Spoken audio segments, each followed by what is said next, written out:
Hey, what's up guys, it's DarkArmedDuelist, and today I'm going to be doing an Adamancipator fossil deck profile. So this is a weird, funky deck that I'm really excited to be able to play this deck, because it's really cool to actually be able to throw fossils in a meta deck, and it work and make the meta deck even better. So without further ado guys, don't forget to like, comment, subscribe, hit the bell notification, become part of the notification squad, and definitely check out the Patreon down in the description, because we have some awesome rewards for you guys, like getting your name in the description of every single video, getting a signed card sent to mail, or even getting a requested deck profile just like this one, alongside with test hands every single month that you are a patron. So without further ado guys, let's get straight on into this.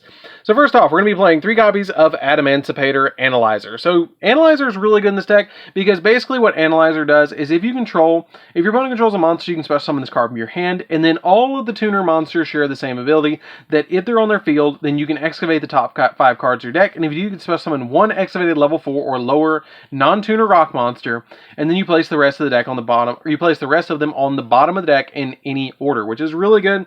We then play 3 copies of Researcher. Researcher has a little bit of a different ability, that if you control a rock monster, then you can special summon her to your side of the field, and then during your main phase you can activate the top 5 cards, and if you special summon a level 4 lower rock monster, non-tuner rock monster to your side of the field, which is really good. We then play 3 copies of Adamancipator Seeker. Seeker is really good as well, but Seeker is probably the worst of them all, because if you control an Adamancipator, except a Seeker, then you can special summon this card from your hand, and then during your main phase you can excavate the top 5 cards of your deck, and then you can special summon a non-tuner rock monster that you excavate that's level 4 or lower, which is really good. So that's pretty much for the tuners. For the other cards that we're playing in the deck, we're playing a single copy of Dragite. I like playing Dragite because it helps you, it turns on the effect of your Dragite, or your Synchro monster, which is really good. The Dragite Synchro, it turns the second effect on, which is really good because it's a water rock monster. And it also has the ability that if this card is special summoned by the card effect of an Adamancipator, you get to draw a card as well. And it's a level 4 rock monster, so it works. I play a single copy of Leonite, because Leonite helps out the deck a little bit too, because if it's special summoned, then you get to place one Adamancipator from your hand or graveyard on the top of your deck, which is pretty good. I like that effect. It's probably the fire one is probably the worst of them all. If you wanted to cut one, it'd probably be the fire one. I like playing all 3 of the synchros because I feel like they all have a place, and so I like playing them. We then play a single copy of Raptite as well. Raptite is really good to turn on the wind monster's ability. A lot of people sell the fire and the wind short, but they're really good effects to be able to banish stuff from your opponent's graveyard and be a monster reborn. It just helps you extend your plays so much more. I can even go to a Crystal Wing Synchro Dragon just off the fire one, which is why I usually play it, or Borreload Savage, depending on which one you want to go for. We then play 3 copies of Quackimero Guardian. Quackimero Guardian is really good in the deck too, because during either player's end phase, you have to destroy this card unless you reveal a rock monster in your hand, which is good and bad all at once. I don't like that ability that it destroys itself, but that's the gimmick of Quackimeros. But this card is really good, because it's a walking negate, that when a monster effect is activated, you can tribute this card and negate the activation if you do destroy it. That's really good. So you want to play this card at 3. We play 3 copies of Doki Doki. Doki Doki, man, what you do with this card is you discard a rock monster, and then special summon a rock monster from your deck with the same original attribute and level as that monster in face-up attack position or face-down defense position. Really good effect to be able to do, just to instantly get your rock monsters onto your side of the field. Especially for Synchro material or Link material, it doesn't negate the effect, which is insane to me. We then play 3 copies of Withering Soldier. This card is the card that searches out our copy of the Fossil Fusion, Miracle Ruptures, Time Streams, anything that you need, this card's got you. So this card's really good. Along with playing the copy of your Withering Soldier, I also like to play a single copy of Fossil Dyna in the deck. It goes with the Fossil archetype, and it's really good to play in the deck as well, because you're going to get that extra value of being able to negate special summons, because you're not going to have, and nobody can special summon as long as this card's face up on the field. And you can always use Doki Doki. If you have a bad hand and you have Doki Doki, then you can discard a rock monster, special summon the Fossil Dyna face down, and your opponent has to handle the Fossil Dyna first. But it's Adamancipators. Are you really going to have a bad opening hand? I don't think so. It's Adamancipators. It's literally one of the most consistent decks that Yu-Gi-Oh has ever made, or Konami has ever made, which is insane to me. This deck is crazy good. We then play a single copy of Gigantus. Gigantus is really good too, because you just banish an earth monster from the graveyard and then special summon it to your side of the field. And if it's destroyed by battle or by card effect and sent to the graveyard, you destroy all spells and traps on the field. We don't care. We don't play spells. We play a couple, but they don't stay face up on the field. We play a single copy of Block Dragon or banned Block Dragon, because this card's going to get banned on the next list, I think. If it doesn't, I'm going to be really surprised. You just banish 3 Earth monsters from your graveyard and then special summon this card. And it's basically great value, because what it does is if it's sent to the graveyard, you get to add from your deck to your hand rock monsters that equal level 8. So if I add 2 copies, a Seeker and a copy of a Seeker and a Researcher, and then a copy of Withering Soldier, I'm really in a good place, because I can normal summon the Withering Soldier, special summon the Seeker, and then special summon the Researcher, and then special summon out the copy of Seeker, and then I get an Excavate of 10, and I get a Synchro play, 2, which is really insane. Or I get a Needle Fiber play. Depends on what you need to do.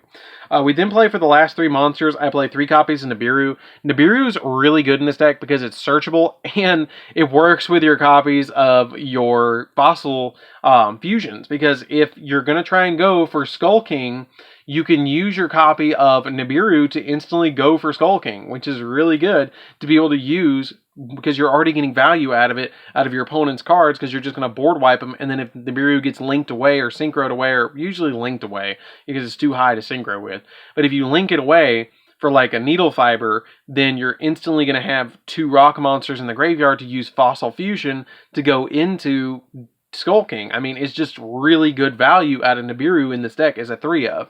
So, that's it for the monsters, guys. Let's get into the spells. So for the spells, we're going to be playing a single copy of Monster Reborn, because Monster Reborn is really good in the deck for an extender. 1 copy of Foolish Burial just to send Block Dragon from deck to graveyard, so you can get his ability from the graveyard, which is really good to be able to use to be able to bring it back to your side of the field. 2 copies of Time Stream. You could maybe cut this down to 1 if you feel like you need more hand traps. If you feel like you need more hand traps, drop a Withering Soldier, drop the Fossil Dyna, and drop a single copy of Time Stream, and you can play 3 copies of Ash Blossom alongside it. I don't feel like you really need it with all the negates you're going to be putting on board with this deck going first, and going second, this deck can play through like 6 hand traps, so it doesn't care. But this card's really good to be able to just level up into your copy of Yugioh or Skull King, depending on which one you need, and it gets you searches as you level up, which is really good. We then play 3 copies of Miracle Rupture. Miracle Rupture is like the 3, 4 in our 2, 3, and 4 copies of your Foolish Burial. So you're essentially playing 4 Foolish Burials, but this can only send a level 4 lower rock monster from your deck to the graveyard. And if Fossil Fusion's in your graveyard, you also get to draw a card, which is insanely good. We then play, speaking of Fossil Fusion, we play 3 copies of Fossil Fusion. This card is the best card, one of the best cards in the deck, which the entire deck is good, but this is the main focus of the deck. You banish cards from your graveyard and your opponent's graveyard, or just your graveyard, to special summon out a copy of one of your Fossil Fusion monsters, depending on what the requirements are. And if this card's in your graveyard and your opponent destroys a Fossil Fusion monster, then you get to special, or you get to add this card back to your hand to reuse it, which is really good. We then play 3 more copies of Monster Reborn, which is Adamancipator Sign, and lets you target a rock monster in the graveyard and special summon it, which, guess what? All of these are rock monsters, so it basically revives these as well, but it special summons in Defense Edition. And if you special summon an Adamancipator, you can take a level 4 or lower rock monster from your deck and place it on top of the deck, which is really good to be able to just search the exact card like a Withering Soldier or whatever you need to be able to special summon off your copy of Adamancipators. The really neat thing about this is it's essentially a 1-card Borreload Savage, because you can just bring back your Analyzer, put Withering Soldier on top of your deck, and then use this card's effect, and then instantly special summon the Withering Soldier, and then you have 2 rock monsters in the graveyard. They can then combo you off and just snowballs into whatever you need, which is really, really good.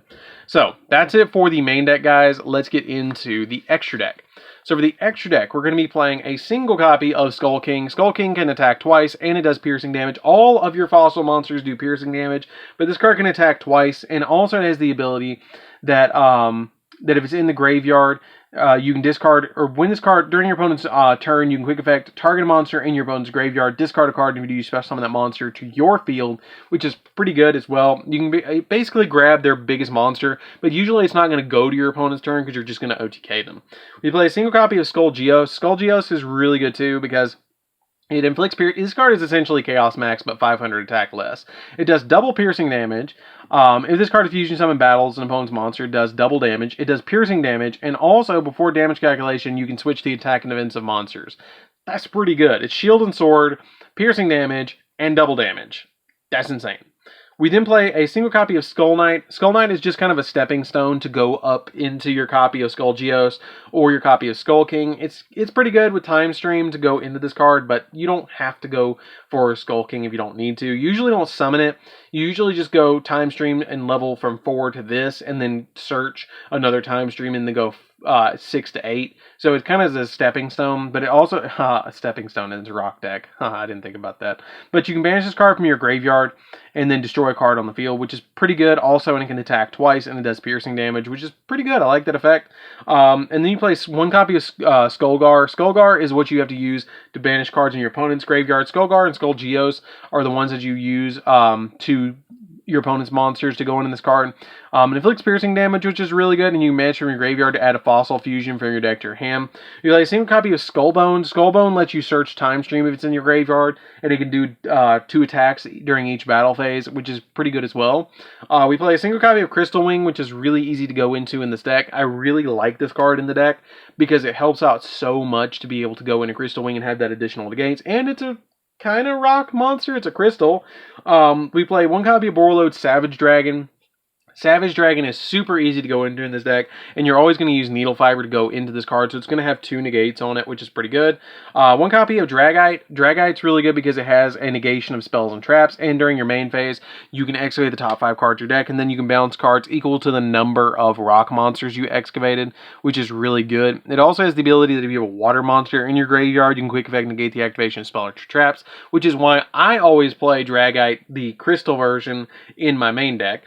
We play one copy of Leonite. Leonite's pretty good. I like Leonite in this deck because if you have a fire monster in your graveyard, then you can target a rock monster in your graveyard and special summon it, which is really good. And then during your main phase, you can excavate the top 5 cards of your deck. And you do get to add an excavated Adamancipator from your deck to your hand, which is good as well. I like that ability.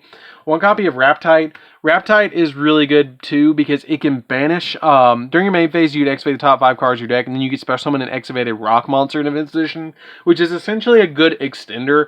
And also, it has the ability that during your opponent's turn, if a wind monster's in your graveyard, you can target a monster in your opponent's graveyard, or target a card in your opponent's graveyard and banish it, which I like as well. One copy of Herald of the Arclight. Herald of the Arclight's really easy to go into in this deck. You just go Doki Doki plus Seeker or Researcher, and you go into Herald of the Arclight, and it's an instant negate, which is nice. A Formula Synchron, kind of a weird one. I like it in this deck because it can help you go to Crystal Wing really fast. Or Borreload Savage, or Raptite, or not Raptite, but you just use these 2 to go into these 2, which is, or these 3 essentially, which is really easy to do. And when you use it, you get to draw a card as well, which is pretty good. Gallant Granite. I play a single copy of Gallant Granite because it lets you add rock monsters from your deck to your hand, or special summon a rock monster in your hand and face down defense. Needle Fiber as well. Needle Fiber is pretty good because if this card is link summon, you can special summon a level 3 or lower tuner from your deck. And you can also use it with Formula Synchron, or send it to the graveyard for Formula, which then can get you your copy of Crystal Wing, Borreload Savage, or your Adamancipator or Dragite. And then play a single copy of Cross Sheep, which could be, if you want it to be, a copy of Appaloosa. You could change this out for Appaloosa. I really thought about playing that, but I liked how much I was fusion summoning in the deck, and it was getting me my copies of my Adamancipators back from the graveyard to get me more plays. So I just went ahead and played Cross Sheep instead. So that's it for the deck, guys. I hope you did enjoy it. Don't forget to tell me what you think of this deck down in the comments down below. It's a really fun deck. I really enjoy the way that it plays, just like this, because it's very interesting how many plays you actually can get out with your copies of your Fossil Warriors. And I really like that it's more pure as well. Like, you can go more pure on the Adamancipator and more pure on the Fossil Warriors. So it's very much a fusion of both the decks, which is kind of cool. I like that. So anyways, guys, this is DarkArmedDuelist. Don't forget to like, comment, subscribe, hit the bell next to you, become part of the notification squad, and definitely tell me what you think of this deck down in the comments down below. And we'll see you guys in the next video. See you later, guys.